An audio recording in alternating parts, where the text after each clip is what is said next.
ইউক্রেনের বাকমুত পুরোপুরি দখলে নেওয়ায় রাশিয়ার সশস্ত্র বাহিনী ও ভারতের ওয়াগনার গোষ্ঠীকে অভিনন্দন জানিয়েছেন রুশ প্রেসিডেন্ট ভ্লাদিমির পুতিন।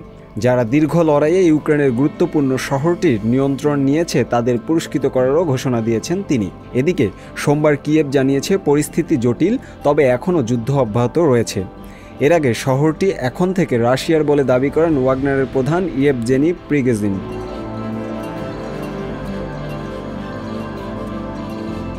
বাকমুত শহরটি লবণ উৎপাদনের জন্য জনপ্রিয়। একসময় এ স্থানে ৭০,০০০ মানুষের বসবাস ছিল।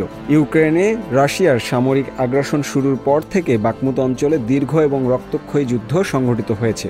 রাশিয়া ইউক্রেন যুদ্ধে বাকমুতের দখল সবসময় একটি গুরুত্ব বহন করে আসছে। এটি ইউক্রেন যুদ্ধে রাশিয়ার প্রথম বড় বিজয়। তবে পূর্ব ইউক্রেনের বাকমুতে এখনও রুশ বাহিনীর সঙ্গে লড়াইয়ের দাবি করেছে ইউক্রেনীয় কর্তৃপক্ষ, কিন্তু রাশিয়ার প্রতিরক্ষা মন্ত্রণালয়ও শনিবার শহরটিতে নিজেদের বিজয়ের ঘোষণা দিয়েছে।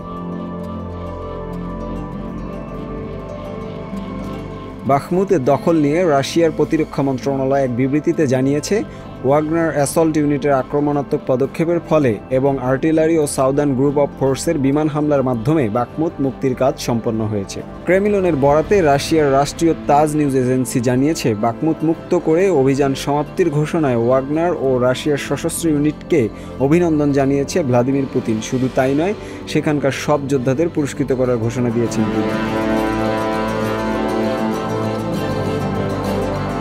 ইউক্রেনের সামরিক মুখপাত্র সেরহি চেরেভাতি জানিয়েছেন, এটি সত্য নয়, আমাদের ইউনিট বাকমুতে যুদ্ধ করছে। তবে রাশিয়ার প্রতিরক্ষা মন্ত্রণালয়ের বাকমুত দখলের ঘোষণা দেওয়ার পরে ইউক্রেনের পক্ষ থেকে কোনো মন্তব্য করা হয়নি। আন্তর্জাতিক ডেস্ক, সংবাদ প্রকাশ। সংবাদ, ফিচার ও অনুষ্ঠানের জন্য ভিজিট করুন সংবাদ প্রকাশের ওয়েবসাইট এবং যুক্ত থাকুন ফেসবুক পেজ ও ইউটিউব চ্যানেলের সঙ্গে।